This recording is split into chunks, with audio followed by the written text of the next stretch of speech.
It is the tale of two stories. The New York Times targeting Donald Trump in what he calls a hit piece, detailing his relationships with women, quoting more than a dozen former employees, girlfriends, and pageant queens from his past. But now one of those women is speaking out, saying she was totally misquoted. Here she is now to set the record straight, joining us from Raleigh, North Carolina, former model Rowanne Brewer Lane. Good morning, Rowanne. Thank you for being with us. Good morning. How are you? I'm great. Thank you. What was your reaction when you read this article yesterday? Actually, it was very upsetting. Why? I was not happy to read it at all. Well, because the New York Times told us several times that they would make sure that my story that I was telling came across. They promised several times that they would do it accurately. They told me several times, and my manager several times, that it would not be a hit piece, and that my story would come across the way that I was telling it, and honestly, and it absolutely was not. What did they get wrong?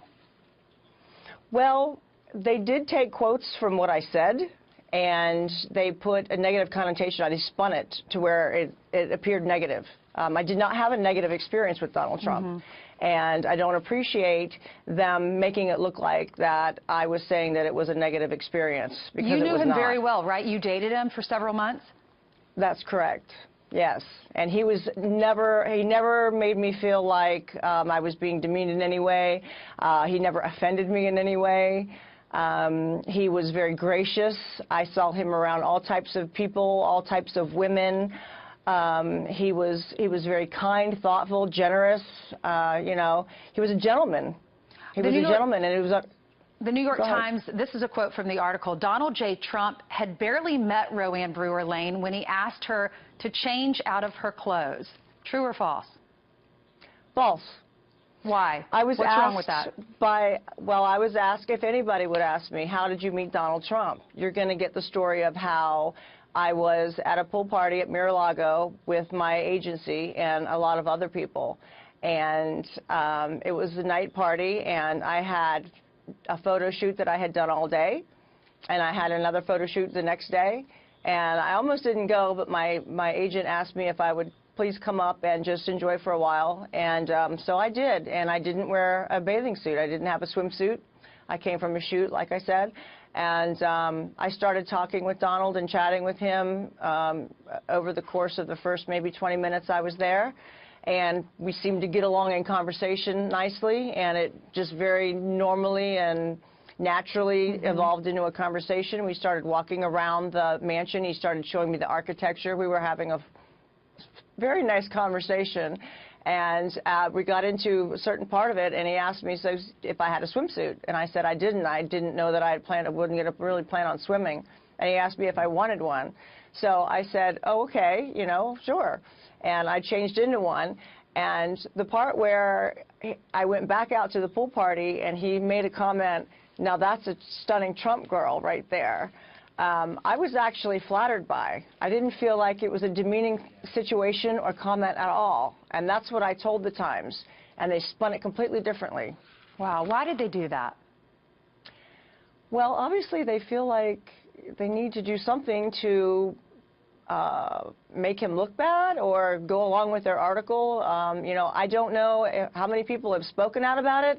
I'm very happy that I can, because I have the right platform to do this. I don't know how many other girls feel like they were misquoted, but I know that for a fact I was, and I don't want that out there. That's not how it was. That's not how it felt.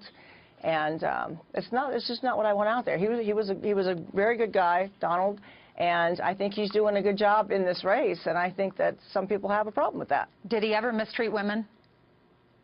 Not that I've ever seen. Absolutely, without a doubt, no. Have you reached out to him after this article just to set the record straight with him? I haven't had time. Yeah, you've been pretty busy, I'm sure. Have you talked to any of the other women that were quoted in the article as well? I have not. I would love to find out from here out, you know, if I could, you know, if I'm helping set the platform for this, that's fantastic. Because I read it this morning and I didn't sleep all night, and I'm here talking about it now because that's important to me. I don't like what they did, and if Donald sees it and knows that, you know, he doesn't have to worry. You know, there's a God.